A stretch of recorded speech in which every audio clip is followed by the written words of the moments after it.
The night was heavy with smoke and the smell of roasted meat. 7 chairs sat around the grand oak table inside the Calverton plantation house. Candle flames trembled as if they already sensed what was coming. By midnight, 7 bodies convulsed violently, tongues blackening, eyes rolling back into skulls. Their screams cut through the Virginia night, then fell silent. Make sure to subscribe to our channel and hit that notification bell so you never miss these dark historical mysteries. And tell us in the comments, what state are you listening from? We love hearing from our viewers across America. This was no ordinary death. The family had been poisoned in a single dinner, 1756, colonial Virginia.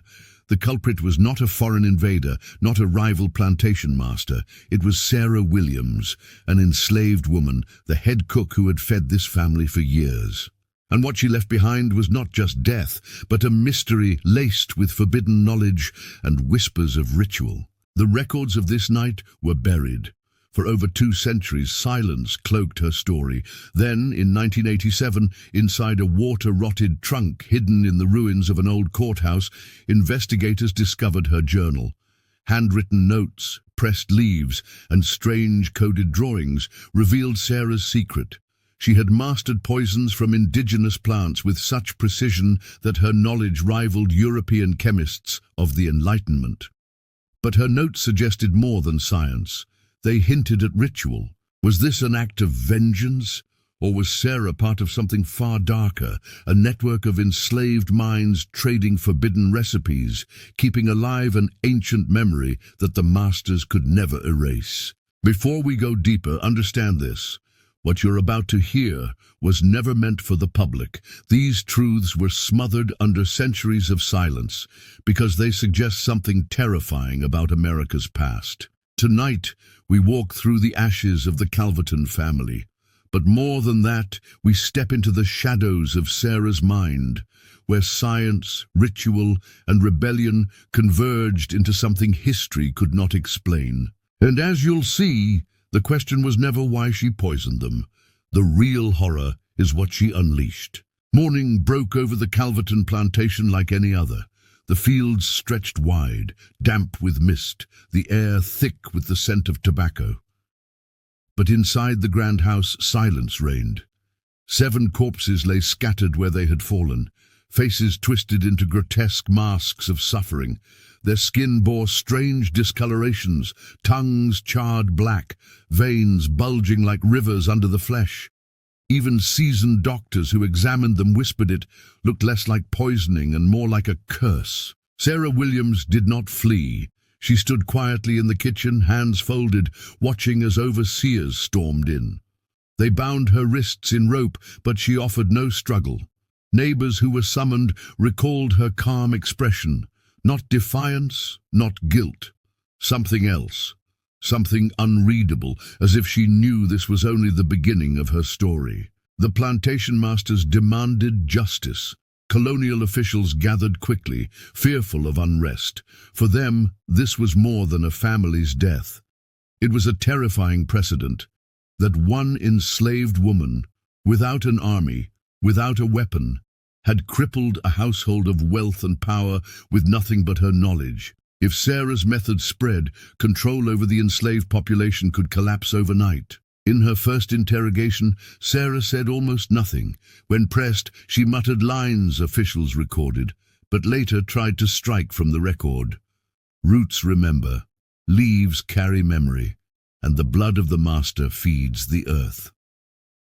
To the white men who heard it, these were ramblings of a criminal, but to others, those who understood the hidden codes of survival, it meant something else entirely. The journal found centuries later filled in the gaps. Tucked between pressed leaves and diagrams of roots were passages written in a mixture of broken English and coded symbols. Pages described poisons distilled from berries, seeds, and bark. But then, the entries shifted into something stranger, rituals of timing, invocations to spirits, warnings about balance between life and decay. She didn't just see plants as tools. She saw them as voices, teachers, guides. This was more than murder. Sarah's act was layered with meaning, an intersection of science, rebellion, and ancient knowledge, carefully guarded through generations. Knowledge that had crossed the Atlantic, hidden in memory, carried by enslaved minds who refused to let it die. The Calverton poisoning wasn't a random act. It was the spark of something authorities feared above all, the suggestion that enslaved people were not powerless, but keepers of forbidden knowledge the masters could never fully control. And if Sarah's writings were true, the poison was only part of the ritual. Something else had been set in motion that night. The officials moved swiftly, eager to contain the terror spreading across the county. Rumors traveled faster than the patrols. By the second day, whispers echoed from one plantation to another. An enslaved woman had poisoned her masters in their own home. Some whispered her name with fear, others with quiet reverence. Sarah Williams. But the deeper officials dug, the more uneasy they became. For among Sarah's belongings, hidden beneath folded garments and kitchen rags, they discovered strange objects. A bundle of dried leaves tied with red twine, a scrap of cloth stained with what looked like ash and blood, and a fragment of bone, polished, carved faintly with markings none of the local clergymen could identify. The court transcripts, long buried until fragments resurfaced in the late 20th century, describe these artifacts as tokens of witchery. Yet when examined by modern historians, they seemed less like witchcraft and more like coded symbols of African cosmology, echoes of spiritual traditions carried from West Africa, fused with the knowledge of native plants from the New World, a hidden blend of science and spirituality that colonial society was never meant to see. Sarah's journal made clear she had studied carefully. She wrote of the red-berried yew and its slow-killing toxins. She detailed how to mix ground seeds of datura with powdered bark to induce violent seizures. But then her notes bent into another voice. One page read, "Not poison but passage, not death but release, their flesh to the soil, their breath to the dark, their fear to feed the circle." Officials ignored these cryptic phrases, dismissing them as ravings. Yet they kept reappearing, hints that Sarah believed the act of poisoning was not only rebellion, but ritual, a kind of offering, a transaction with forces no colonial court could name. The trial was staged quickly, but every witness spoke of Sarah's calm. Even as the accusations rose, she sat upright, her face unreadable.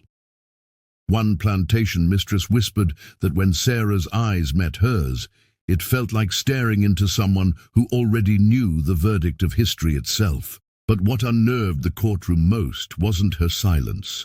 It was her final words before sentencing. She rose steady and declared, "What was taken from us returns. What you eat shall eat you." Those present swore her voice carried like an incantation. The judges called it madness. Yet in the weeks that followed, strange things began happening on the Calverton land, things no verdict could erase. The Calverton estate never recovered. The bodies were buried, the dining room scrubbed, the air thick with lime to hide the stench of rot. Yet the land seemed stained. Field hands whispered of crops that withered in strange patches, animals refusing to graze, wells turning sour. Overseers dismissed it as nonsense. But the records from neighboring plantations show repeated complaints, tobacco plants curling into black husks, livestock collapsing with swollen tongues, a sickness that spread in silence. Some said the earth itself had swallowed the Calverton's fear and spit it back. Others claimed Sarah had left a curse behind, a ritual too vast for a rope or gallows to erase. What is chilling is that her journal, discovered much later, contained notes that aligned with these events. One passage read, "To poison the body is simple. To poison the land requires sacrifice. The feast is only the opening." The handwriting shook at this point, letters jagged, as if written in haste or in trance. What sacrifice she meant remains unclear. During her final weeks in jail, witnesses noted strange occurrences. Guards reported a faint humming from her cell at night. Not prayers, not songs, something lower, rhythmic, unsettling. One man swore that when he unlocked her cell, he smelled herbs burning, though no fire had been lit. Another claimed her eyes glowed in the candlelight, though no one dared record this officially. When the day of her hanging arrived, the town gathered. Executions were public spectacles, meant to terrify others into obedience. But Sarah did not tremble. With the noose around her neck, she whispered something none of the onlookers could fully hear. Some said it was a prayer. Others, a curse. One boy remembered her speaking of roots growing through bone. The trap was pulled. Her body fell. And yet, the reports are strangely conflicted. Some wrote she died instantly. Others claimed she twitched violently, gasping words even as the rope tightened. Words that carried across the square, "I return in the breath." The execution was meant to end the story, but instead it opened a darker one. Within months, the Calverton estate was abandoned. Farmers refused to work the soil. Visitors described a heaviness in the air, like stepping into a church where the dead refused to rest. And so, Sarah Williams became more than a criminal. She became a shadow over Virginia's history, a shadow tied not just to rebellion, but to something ritualistic, something far older than the colony itself. 2 centuries passed. The Calverton plantation rotted back into the earth. The house collapsed into its foundation, vines climbing through shattered windows, fireplaces cold and filled with birds' nests. Locals avoided the grounds, speaking of strange lights in the trees, whispers in the fields, a heaviness that pressed against the chest.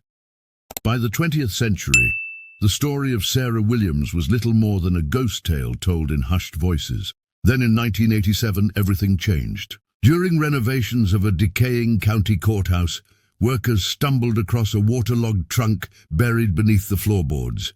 Inside, damp legal documents, scraps of clothing, and a leather-bound journal, warped and crumbling with mold. On the inside cover, faint but legible, was a name: Sarah Williams. Historians were stunned. This was no ordinary relic. The journal contained page after page of precise botanical notes, written in a hand both careful and obsessive. Leaves and seeds were pressed flat between pages, each labeled with strange annotations. Root of memory, seed of forgetting, flower of night. But as scholars pressed deeper, they realized this was more than botany. The writing slipped between English, broken African dialects, and a cipher that took years to decode. Within it lay recipes for poisons that matched descriptions of the Calverton's final symptoms: convulsions, blackened tongues, rapid death. She had catalogued every step of her method, but the journal also held something stranger, instructions that read like rituals. One page instructed the poisoner to burn a sprig of dried leaves under the table before the meal began. Another demanded that blood from the victim's hand be buried at the roots of a tree to bind their fear into the earth. And over again, she returned to the same phrase: "What you eat shall eat you." The chilling part is this. Modern chemists reviewing her notes admitted that Sarah's knowledge of toxins was advanced even by 18th century European standards. Her combinations were complex, her doses precise, her understanding of plant chemistry extraordinary. Where had she learned it? Some suggest she inherited African traditions of herbal medicine, fused with indigenous teachings from tribes in Virginia. Others whisper something darker, that she tapped into a hidden network of enslaved people who shared forbidden knowledge in secrecy, each carrying fragments of a science the masters never understood. The journal didn't just document a poisoning, it suggested that Sarah had orchestrated a ritual meant to leave a mark not only on a family, but on the land itself. And if the stories from locals were true, that mark never faded. By the time Sarah's journal resurfaced, the Calverton estate had long been consumed by rumor. Children dared each other to step onto the overgrown fields at night. Hunters claimed they heard voices where no one stood. Farmers swore their animals refused to graze near the ruins, as if the soil itself carried memory. Folklore painted Sarah not just as a murderer, but as something more, a conjurer, a witch, a spirit that lingered. Some locals believed the land was cursed. They said no crops could take root where the Calvertons died, and that the trees grew twisted, their trunks bending unnaturally as though straining away from the ground. When scholars compared these stories with Sarah's journal, the connections were unsettling. One passage described a ritual she called the binding. She wrote, "Their blood to the soil, their breath to the dark. From their fear grows the harvest of silence."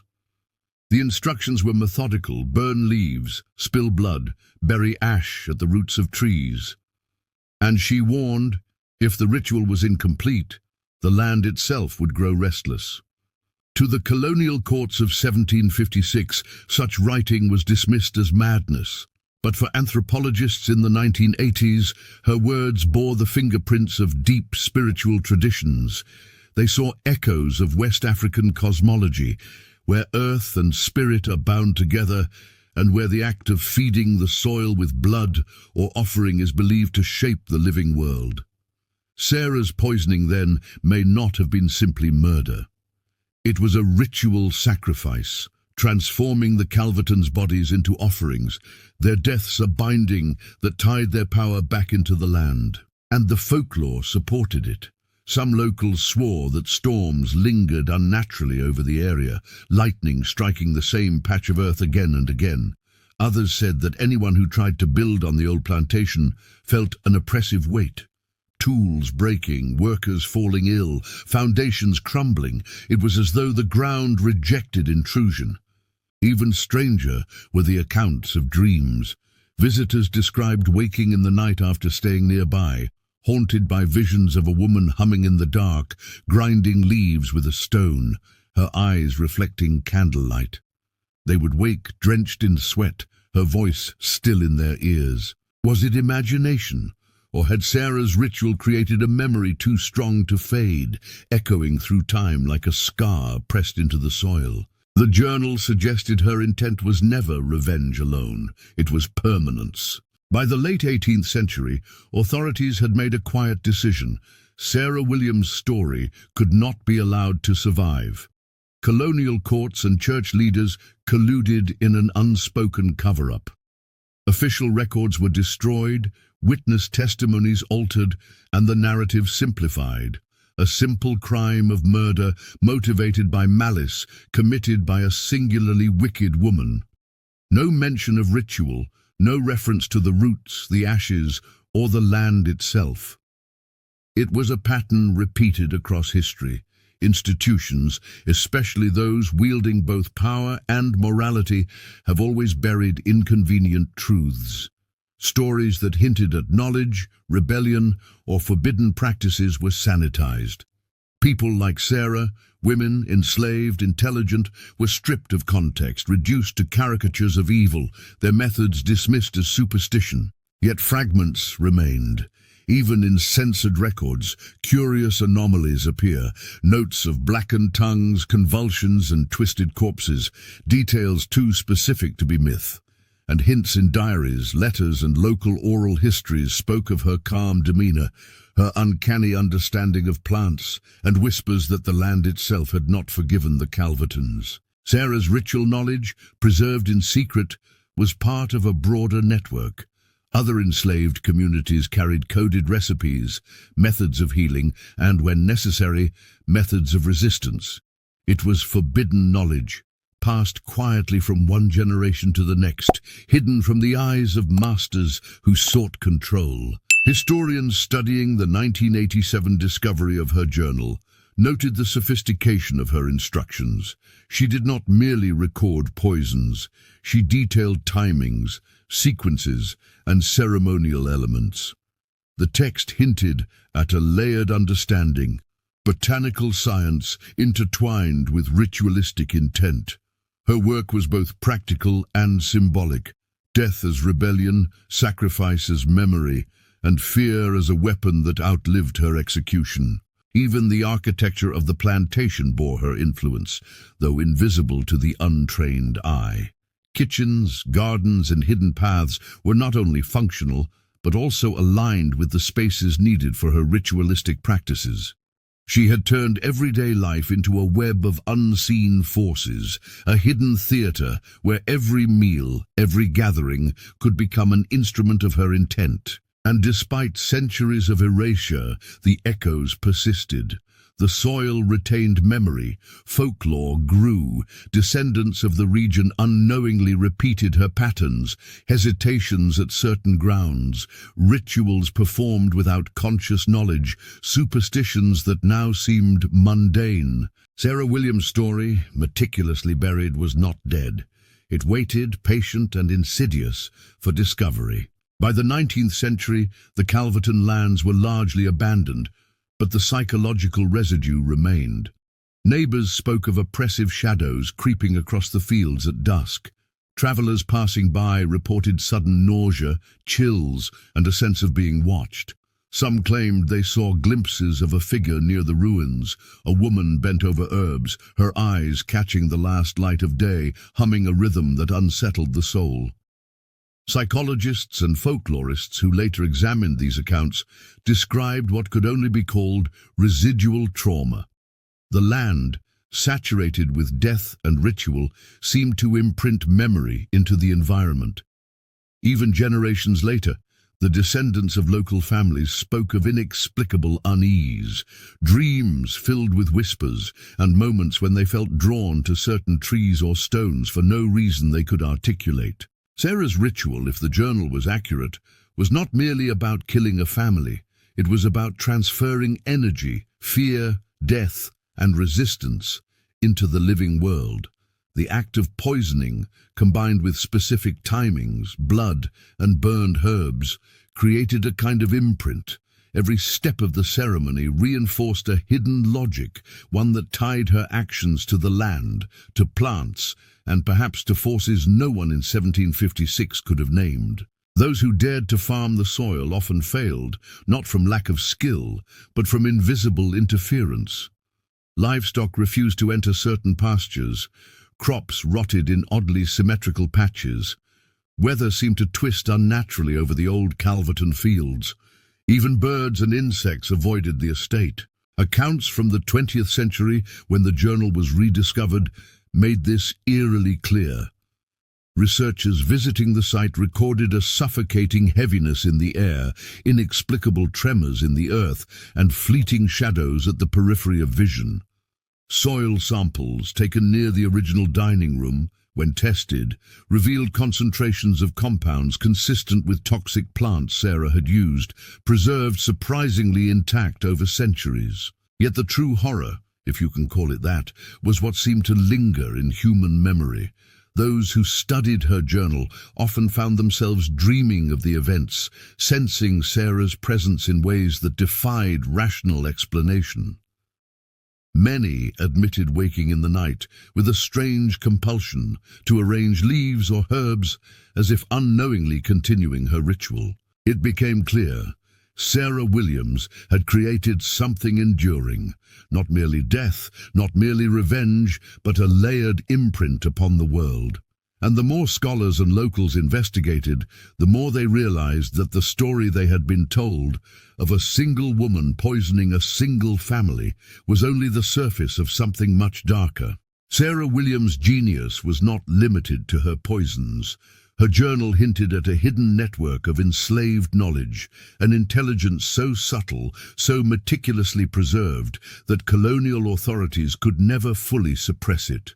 Across plantations, enslaved people exchanged secrets through coded language, songs, and ritual practices. What seemed like superstition to masters was, in truth, a sophisticated system of survival and resistance. In her writings, Sarah referred to this network obliquely. The leaves speak, the roots answer, the circle holds. Modern historians interpret this as a guide to sharing forbidden knowledge. Recipes, antidotes, rituals, and warnings were passed along generations, encoded in songs, quilts, and the arrangement of crops. She was not acting alone. She was part of a lineage, an unbroken thread of intellect, memory, and defiance. And yet, the Calverton incident was exceptional. Sarah's poisoning wasn't just about rebellion. It was a demonstration of what her network could do. One person, armed only with knowledge and ritual, could alter reality. Murder, yes, but also transform the environment, embed fear, and manipulate perception. It is striking that authorities never understood what they were facing. They treated her actions as criminal, her journal as irrelevant scribbling, and her influence as fleeting.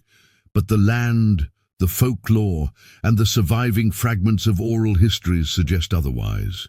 For decades afterward, her methods, her rituals, her coded instructions echoed silently across plantations, never written in official documents, but living in memory. Sarah's writings also reveal a psychological dimension. She was acutely aware of the terror her victims would experience, of how fear itself could be weaponized. She described the moment of recognition, when the senses betray the body, when the mind understands that the poison is not just chemical, but an act of unseen authority. Fear, she understood, could linger, infecting not just the body, but the soil, the air, and the collective memory of a place. Some modern researchers suggest that this was a form of psychological control, a deliberate manipulation that transcended the individual. By embedding knowledge into ritual and environment, Sarah ensured that her influence would endure long after her execution. Death was only the beginning, and so the Calverton estate remained haunted, not merely by stories, not merely by superstition, but by the lingering force of a mind too powerful to be contained, a ritual too precise to be undone, and a knowledge too forbidden to be erased. When Sarah Williams's journal resurfaced in 1987, the academic world could not have anticipated the weight it carried. At first glance, it appeared to be a historical curiosity, an artifact of a long-forgotten crime.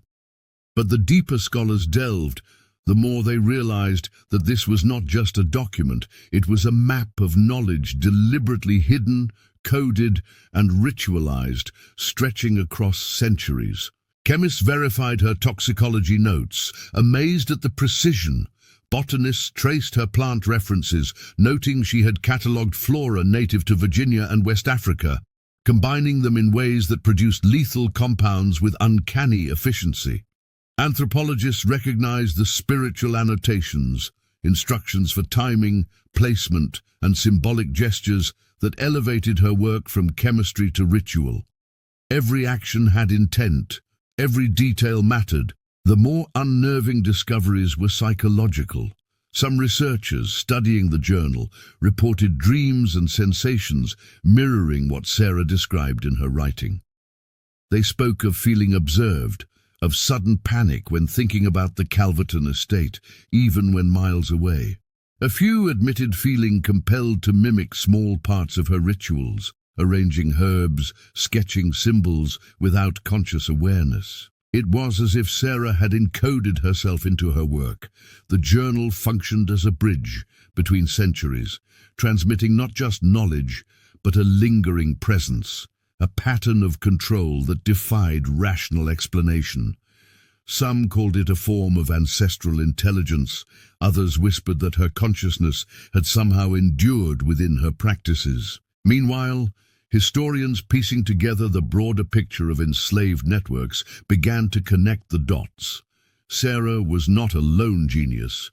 She was part of a clandestine system of knowledge sharing. Her journal revealed that certain rituals and chemical practices were carefully taught, transmitted, and guarded. It was an underground curriculum of survival, blending science, magic, and rebellion. And yet, the more that was uncovered, the more terrifying it became. Sarah's methods were not just for vengeance, they were designed to endure, to manipulate, and to imprint. She transformed the act of poisoning into a ritual capable of leaving a mark on land, memory, and consciousness. The journal made it clear, history, when controlled by the powerful, can erase actions, but it cannot erase intent. By the time researchers closed the trunk, they understood something chilling. Sarah Williams had orchestrated more than a dinner. She had designed an enduring presence, a shadow that stretched centuries forward, quietly asserting that forbidden knowledge, once wielded, can never truly be buried. The Calverton estate, long abandoned, became more than a cautionary tale. It became a locus of unease. Visitors in the late 20th century reported strange phenomena: sudden drops in temperature, unexplained gusts of wind, and whispers that seemed to follow footsteps.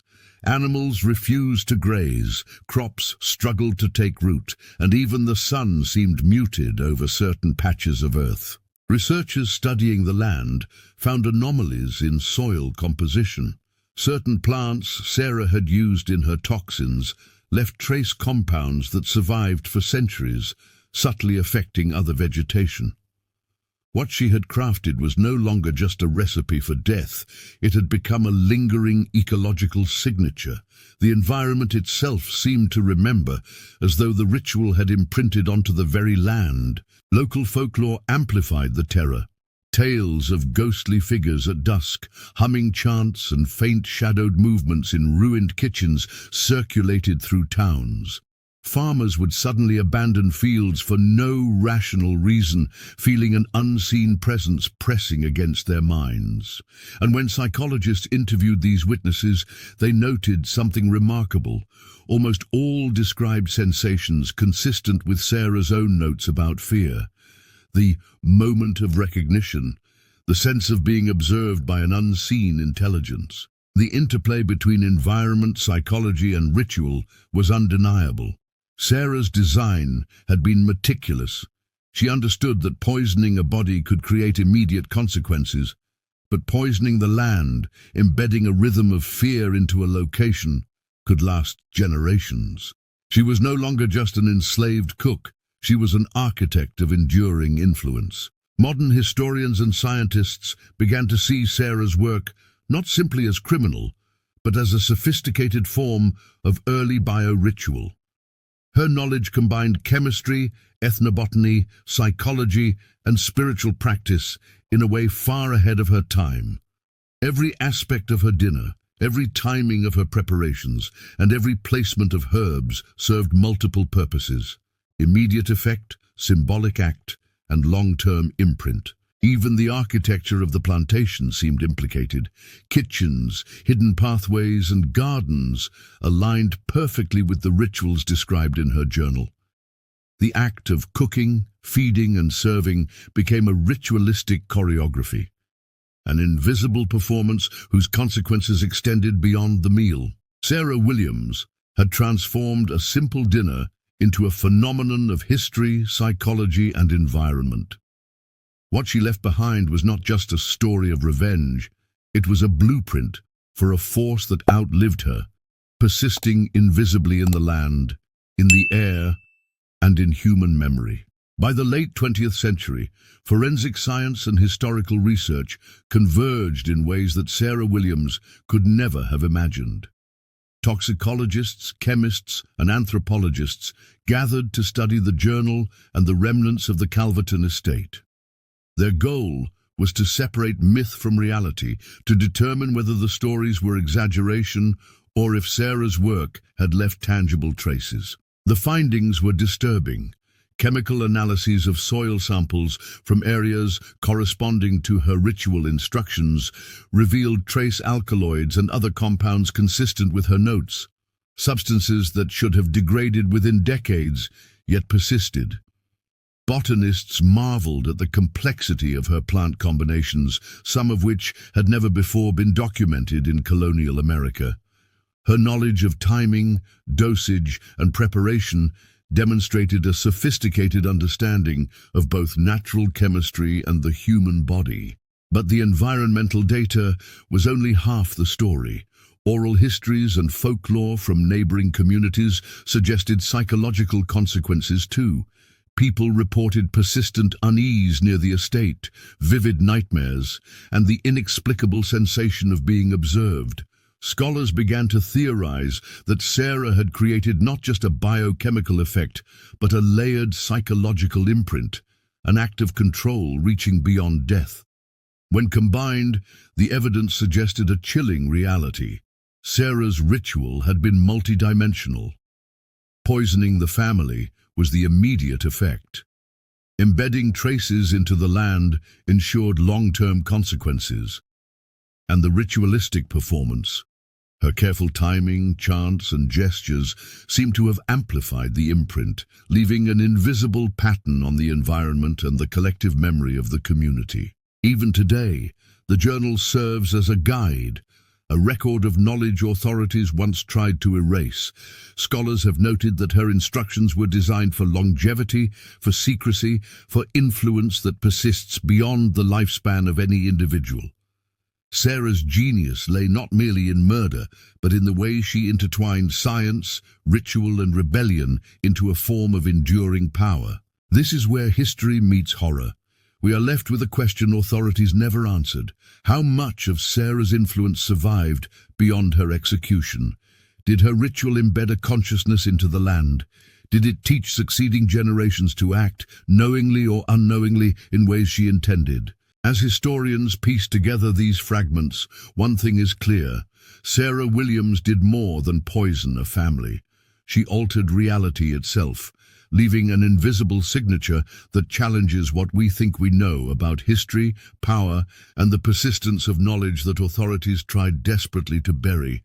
Generations after Sarah's execution, her influence quietly persisted. Descendants of local families, some never even aware of her existence, spoke of strange compulsions, inexplicable fear, and sudden panic in areas linked to the old Calverton estate. One man described waking repeatedly in the dead of night, drawn to the woods where the ruins once stood, feeling an almost magnetic pull toward a patch of twisted trees. Another recalled recurring dreams of a woman cooking over a fire, her face calm, her hands moving with purpose, while unseen observers trembled in terror.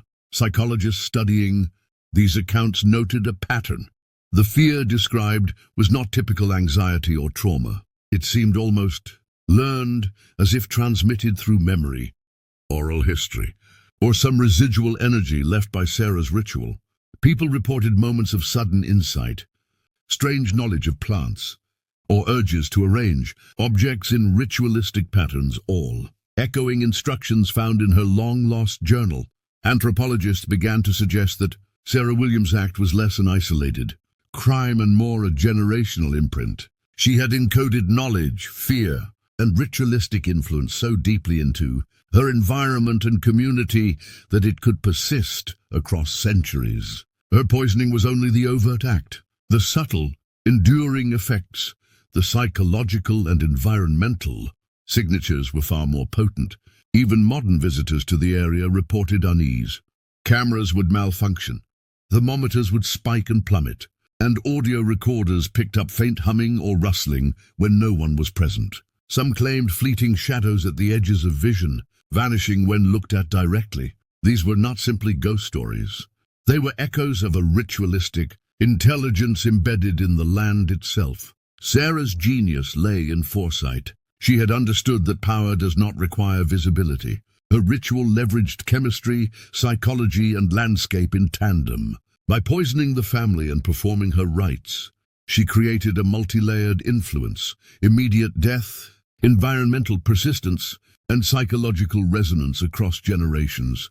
The ritual outlived her body, executed its effects silently, and passed unnoticed into memory and folklore. What is most disturbing is that this influence has never truly ended. Even scholars who analyze her work report subtle, often inexplicable reactions, a chill when touching her journal, a feeling of being watched, or compulsions to mimic aspects of her methods. Sarah Williams had engineered a presence that defies time, a shadow woven into the fabric of reality itself. And it leaves one inescapable question. If a mind, long dead, can imprint itself so deeply on the living, what other forces, hidden and forbidden, might still be shaping our world today? By now, The story of Sarah Williams is not just about a single act of vengeance. It is about the mechanics of suppression and the lengths institutions will go to bury uncomfortable truths. Colonial courts, local churches, and plantation authorities worked to sanitize her story, stripping it of ritual, intelligence, and strategy. They reduced her to a caricature, the wicked slave who poisoned her masters, nothing more. But the evidence we now hold, her journal, soil samples, eyewitness accounts, reveals the failure of that suppression. Sarah's knowledge was too intricate, too carefully coded, too intimately tied to both her environment and her network of collaborators to be erased. She left a trail, not only in the land, but in the minds of those who encountered her or her work. Her influence persisted in hidden songs, subtle rituals, and encoded practices that survived in secret across plantations. Historians now realize that Sarah's story is emblematic of broader dynamics. Knowledge and power have always been contested, and those deemed powerless, enslaved, marginalized, or silenced often found ways to assert agency in forms invisible to the dominant society.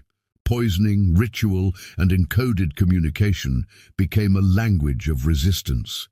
Every subtle instruction, every note in her journal, every buried plant compound was a statement. Control can be challenged, even by those deemed powerless. There is also a deeper psychological dimension. Sarah understood fear, anticipation, and ritual as tools. Her journal repeatedly emphasizes the moment of recognition, the instant when the mind comprehends the inevitability of what is happening. She weaponized not only chemistry, but human perception. Death alone was insufficient.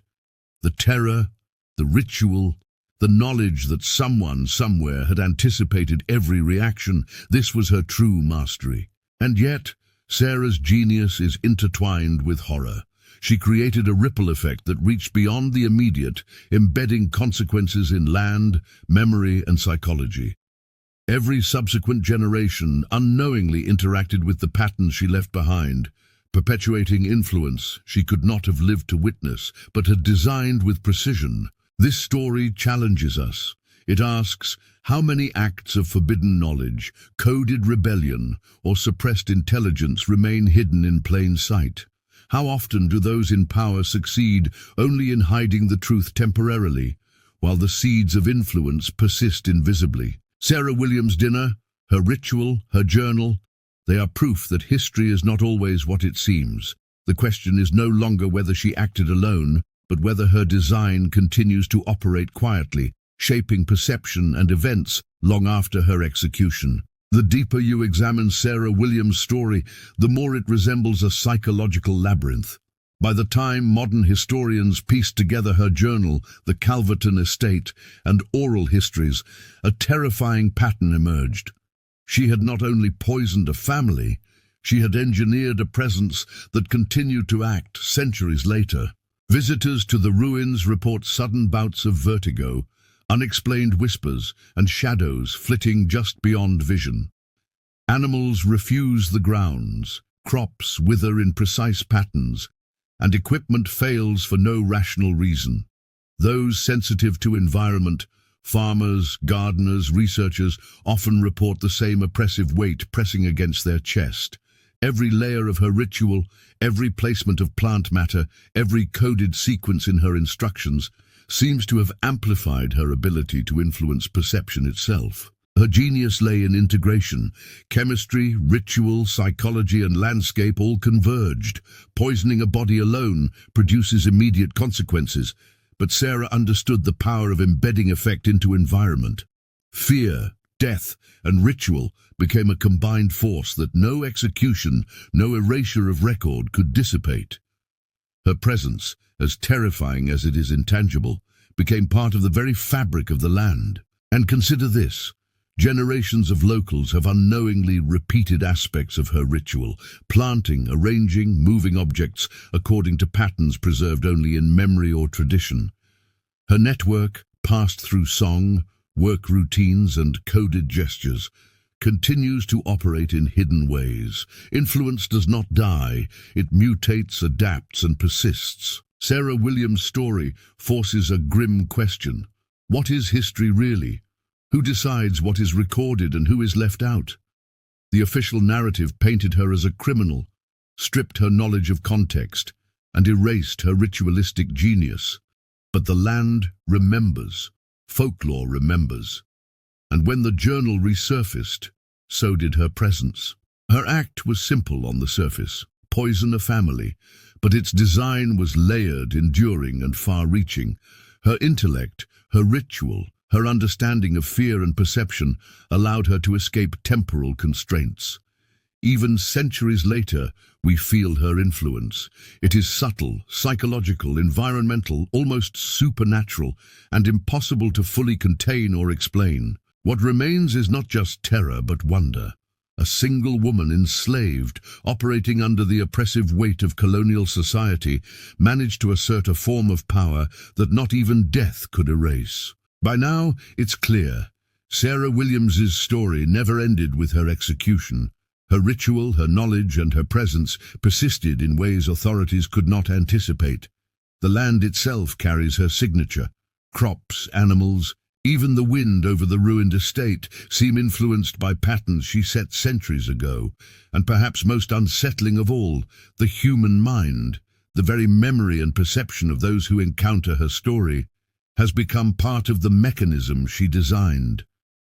Researchers and locals alike have reported moments of inexplicable fear, compulsions to act in certain ways, and dreams echoing her journal's instructions. Her genius was psychological as much as chemical. She knew how to embed fear, ritual, and anticipation into reality itself. A dinner, meticulously planned, transformed into a multidimensional imprint that defied time. She transcended execution, records, and centuries of attempted erasure. And here lies the most haunting implication. If one mind, one woman, could craft such enduring influence, what else might be hidden in history? How many acts of forbidden knowledge, rebellion, or suppressed genius remain buried, active, waiting, silently shaping lives and environments we believe are untouched? Sarah Williams left more than death. She left a challenge to question the narratives we are given, to consider the unseen forces behind history, and to confront the knowledge that powerful institutions have long tried to suppress. Her legacy is a warning, a lesson, and a mystery. Even now, the Calverton soil holds echoes of her intent, a reminder that control can be contested in ways invisible to the eye. And perhaps most unsettling of all, her story is not entirely complete. Some leaves in the journal remain unreadable, certain passages forever blurred by water damage. Some rituals were only partially decoded, and those who study the land report that it continues to behave unpredictably, almost as if Sarah's presence persists, watching, waiting. What we see is only part of the truth. History, power, and influence are never fully contained, and some secrets are never meant to be fully understood. Make sure to subscribe to our channel and hit that notification bell so you never miss these dark historical mysteries.